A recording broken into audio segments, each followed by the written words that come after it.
DGP Sanjay Kundu की मुश्किलें बढ़ सकती हैं क्योंकि उनके खिलाफ निशांत शर्मा नाम के कारोबारी ने जो आरोप लगाए हैं और पुलिस में जो शिकायत की है उस पर हाईकोर्ट ने खुद संज्ञान लिया है।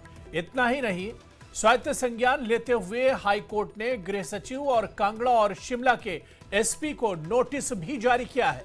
आपको बता दें कि कारोबारी निशांत शर्मा के डीजीपी पर लगाए आरोप बेहद गंभीर हैं, जिसे लेकर उन्होंने शिमला पुलिस को सीक्रेट कंप्लेन भी फाइल की है।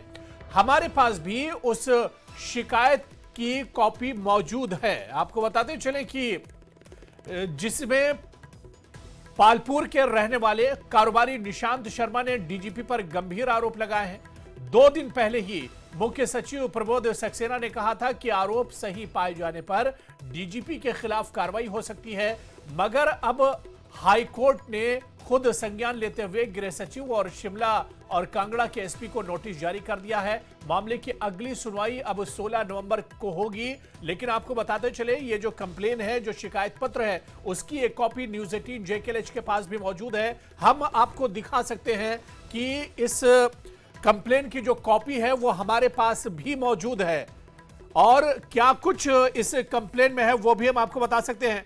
निशांत कुमार शर्मा की जो कंप्लेन कॉपी है वो भी हमारे पास मौजूद है। आपको बताते चलें कि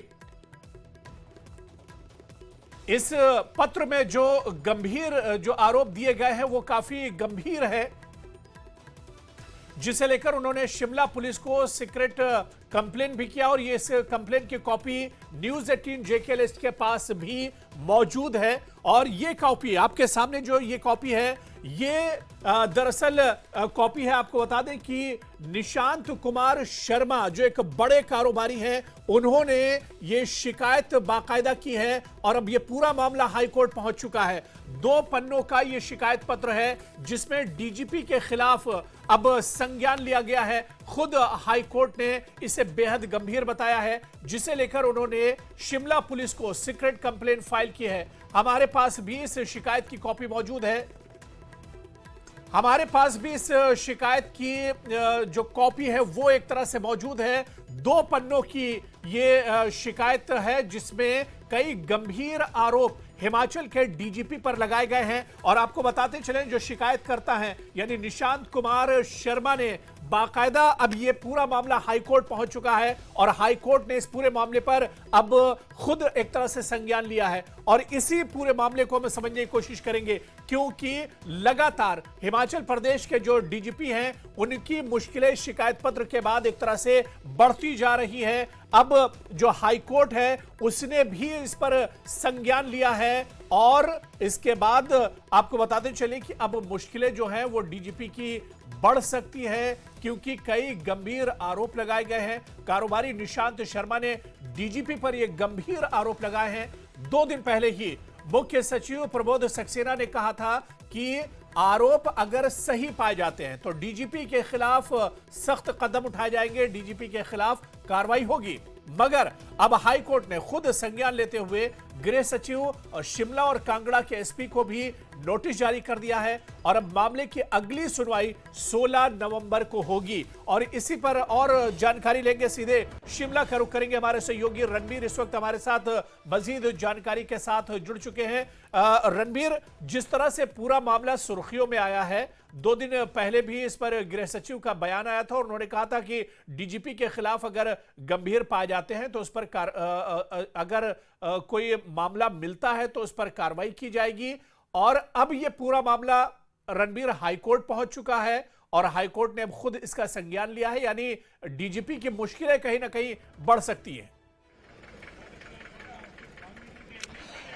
जी हाँ, देखिए, इस पर जो बयान है, जो ऑन कैमरा जो बयान था वो मुख्य सचिव ने दिया था। मुख्य सचिव ने एक तरफ ये कहा था जो आरोप लगे हैं डीजीपी पर, ये आरोप तो लगते रहते हैं, लेकिन उन्होंने साथ में एक बात कही थी कि वो एक व्यक्ति नहीं है, इंस्टीट्यूशन है। लेकिन यहाँ पर हाईकोर्ट का इस मामले पर संज्ञान लेना ये बताता है कि कानून से ऊपर कोई संस्थान नहीं है, कोई व्यक्ति नहीं है।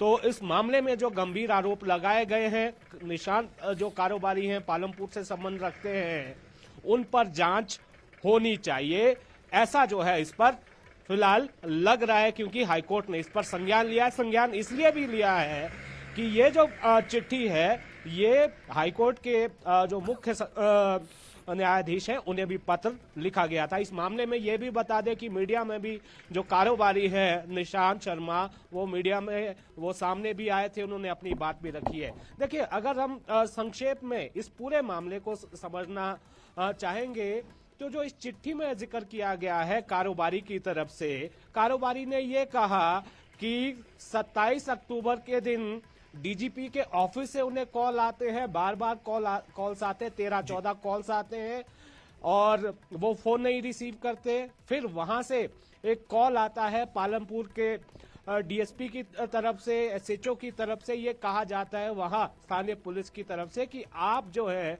आप डीजीपी से बात कर लीजिए। तो यहां पर निशांत शर्मा ये कहते हैं कि वो बात क्यों करेंगे, किस आधार पर करेंगे, उनका तो कोई क्रिमिनल रिकॉर्ड है नहीं, ना वो संजय कुंडू को जानते हैं। लेकिन फिर भी बात बन जाती है, वो आपस में बात करते हैं और क्या होता है उसके बाद चिट्ठी में पूरा जिक्र है कि उन क्या क्या हुआ था। वो इस चिट्ठी में बताते हैं कि जो घटनाक्रम उनके साथ गुरुग्राम में हुआ था 25 अगस्त को, उन पर जो है उनके परिवार पर जानलेवा हमला हुआ था और उसके बाद जब वो हवाला उन्होंने दिया है कि प्रॉपर्टी को लेकर, किसी प्रॉपर्टी को लेकर उनके और उनके पार्टनर्स के बीच कुछ डिस्प्यूट चल रहे, कुछ विवाद चल रहा है, तो ये उन्होंने इसमें आशंका जताई है कि ये जो है कथित तौर पर उन पर हमला किया गया। उसके बाद वो कहते हैं कि जब वो पालमपुर अपने घर आते हैं, फिर वो मैक्लोडगंज की तरफ जाते हैं, फिर वो भागसू नाग की तरफ जब जाते हैं तो उस वक्त भी जो बाइक सवार है जिसमें 2 व्यक्ति बैठे होते हैं वो उन्हें थ्रेट करते हैं और उन्हें जो है जान से मारने की भी धमकी देते हैं। और ये भी कहा जाता है कि गुरुग्राम में जो मामला है वो जो है आप वापस ले लीजिए और इसका जो है बाकायदा वीडियो बनाया गया है, कथित तौर पर ये उस चिट्ठी में लिखा गया है। अब इसमें क्या होता है, वो कारोबारी जो है वो ये अज्यूम कर रहे हैं, उन्हें ऐसा लगता है कि जो गुरुग्राम में घटना हुई और जो उसके बाद धर्मशाला में भागसू नाग में जो उनके साथ हुआ, और उन्हें लगता है कि इसके जो तार हैं, या फिर ये वो कह रहे हैं कि इस पूरे मामले में डीजीपी जानते हैं कि वो वजह क्या थी, कौन लोग वो हो सकते हैं, क्या वो इसी मामले में उन्हें ये कह रहे थे कि आप शिमला आइए। तो इसके बाद क्या होता है कि डीजीपी से बात करने के तुरंत 1.5 घंटे बाद ये घटना हो जाती है। इस मामले को लेकर 29 अक्टूबर को वो एक ईमेल आईडी, अपनी ईमेल आईडी से मेल करते हैं डीजीपी की मेल पर, और उस मेल को आधार बनाते हुए डीजीपी उस कारोबारी के खिलाफ 4 नवंबर को शाम को 7:38 पर एफआईआर उस कारोबारी के खिलाफ दर्ज कर देते हैं। तो इस पर कारोबारी का कहना है कि यह झूठा मुकदमा इसलिए बनाया गया क्योंकि कथित तौर पर ये कहा जा रहा है कारोबारी की तरफ से, क्योंकि उन्होंने शिमला आने के लिए मना किया था। अब एफआईआर उन पे दर्ज हो गई है, मुकदमा दर्ज किया गया, तो जाहिर सी बात है कि वो उन्हें शिमला आना पड़ेगा। तो वो ये कह रहे हैं कि उनके सिर्फ 4-5 सवाल हैं डीजीपी से।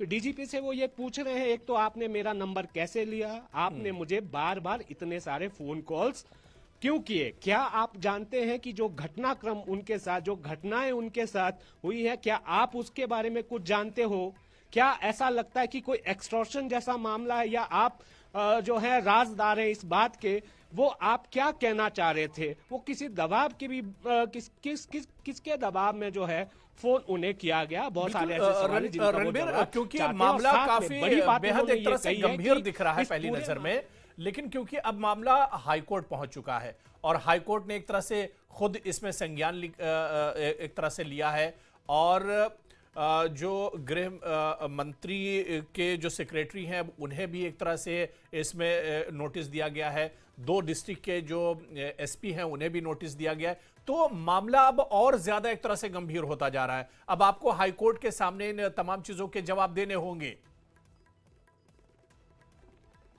जी हाँ, देखिए मामला वाकई में ही गंभीर है क्योंकि पुलिस के मुखिया हैं और यहाँ पर हाईकोर्ट की तरफ से जो नोटिस दिया गया है, जो अभी तक जानकारी निकल कर रही है, इस नोटिस में ये कहा गया है कि इस मामले में कारोबारी की शिकायत पर क्या कुछ किया गया है जी। कांगड़ा पुलिस की तरफ से और शिमला पुलिस की तरफ से। जब उनके साथ जो है कथित तौर पर भागसू नाग में वो घटना होती है, उसकी शिकायत वहां एसपी कांगड़ा को भी दी गई थी, वहां पर कोई कार्रवाई होती नहीं है। खैर, इस मामले में क्या कुछ निकल कर आता ये तो कहा नहीं जा सकता। कौन सही है कौन गलत है ये तो जांच के बाद ही पता चलेगा।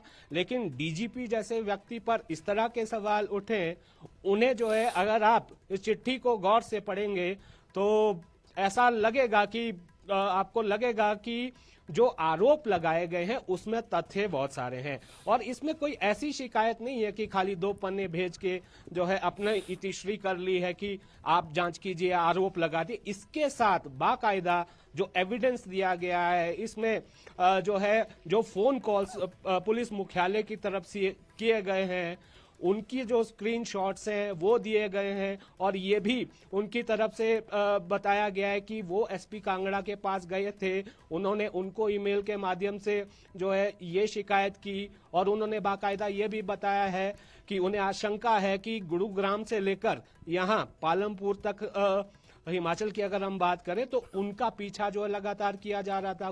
कोई संदिग्ध हो सकते हैं और उनके घर के पास कोई एक बाइक भी खड़ी रहती है शिमला नंबर की, वो लोग कौन होते हैं, क्या उनका जो है लगातार पीछा किया जा रहा है।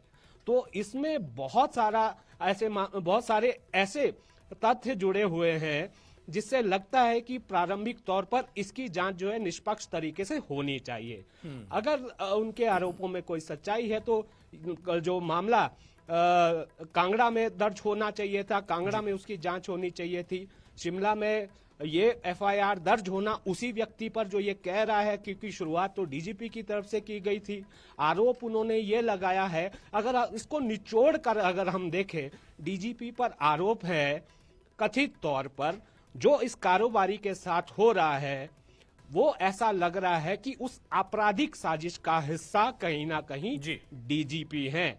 ये मुख्य तौर पर आरोप इस कारोबारी की तरफ से लगाया जा रहा है जो गंभीर है, इसकी जांच होनी चाहिए। इस मामले पर डीजीपी से भी हमने बात करनी चाहिए थी लेकिन उनकी तरफ से कोई जवाब इस पर दिया नहीं गया जब तक ये इस मामले पर जो है हाईकोर्ट की तरफ से संज्ञान नहीं लिया गया। अब जो है स्वतः संज्ञान इस पर लिया है तो और ये भी जानकारी है क्योंकि हाईकोर्ट ने इस पर संज्ञान लिया है और बाकायदा नोटिस भी इस पर मामले में जारी किया गया और इस मामले की अब रणबीर अगली सुनवाई जो है 16 नवंबर को होगी। तो देखना ये अहम होगा कि 16 नवंबर की सुनवाई में क्या कुछ निकल कर सामने आता है। बहुत बहुत शुक्रिया रणबीर हमारे साथ जुड़ने के लिए इस खबर पर